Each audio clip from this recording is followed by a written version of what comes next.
As far as I'm concerned, every great shoot-'em-up deserves a sequel.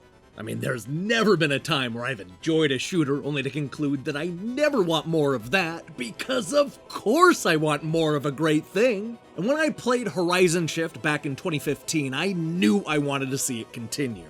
Thankfully, Flump Studios agreed, because Horizon Shift 81 just hit the Nintendo Switch and it's everything a good sequel should be. It's bigger, faster, better looking, and full of cool new power-ups. It's also one of the best and most original shooters released this year on the Switch. I mean that.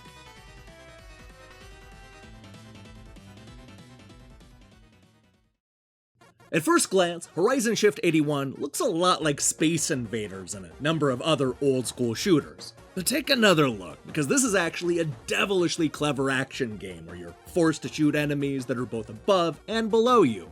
Think of it like a two-dimensional version of Tempest, only instead of zipping around a circle, you're hopping between sides of a straight line in the middle of the screen. You control the boxy spaceship that hugs that straight line. The idea is to move from side to side, shooting at enemies and dodging their bullets. The main gimmick here is that you can alternate between shooting up and shooting down at any time, so you're effectively paying attention to two different playfields at the same time. Sometimes these two sides will actually crash into each other, destroying parts of the line and making it tough for our tiny craft. It's the kind of shooter that seems simple at first, but it won't take long before you realize there's a lot to keep track of at all times. The good news is that the boxy spaceship has plenty of moves to counter the Space Invaders. You'll be able to both jump out of the way and power slide across the line, which can be used both defensively and offensively. Sliding into enemies will send them flying into the air, which is the only way to kill certain bad guys in later stages. We can also charge up a special move that destroys everything on the screen, as well as go into a crazy hyper mode that makes the little craft impossible to kill. Now, the big change to Horizon 81 is how it incorporates the power-ups.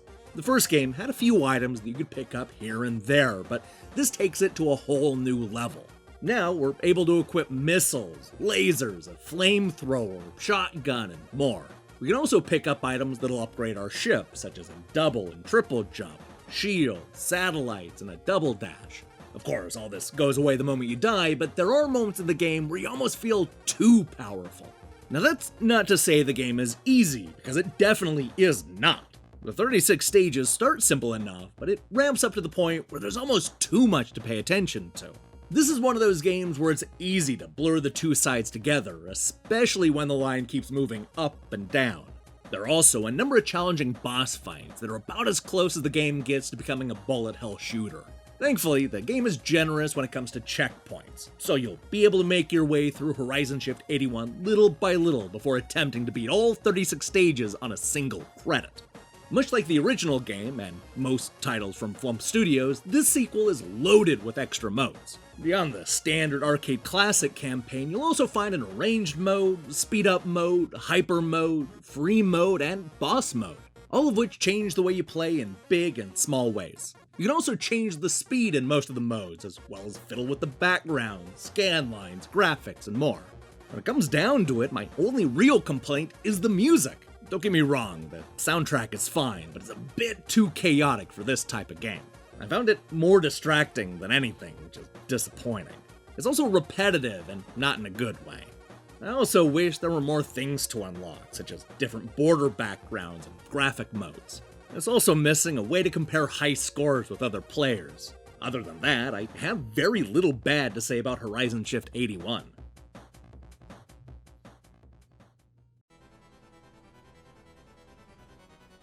Much like the name suggests, Horizon Shift 81 is a fun throwback to an era when games like Space Invaders ruled the arcades. It's also an exceptional sequel that not only improves on the original, but fully realizes the potential of its killer gimmick.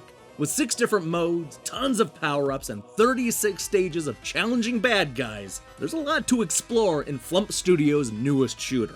This is one of the best shoot-'em-ups available on the Nintendo Switch.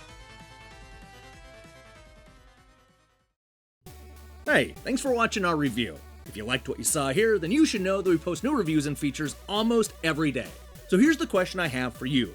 What's the most creative shoot-'em-up you've ever played? It can just be a gimmick or a game filled with interesting ideas. I can't wait to see what you come up with, so let me see your picks in the comments below. In other news, I'm currently hard at work on a bunch of reviews, including fellow shooters like Scintillatron 4096, Mech Rage, and Hellfront Honeymoon. In the meantime, I strongly recommend you click that subscribe button and support what we're doing here. Until then.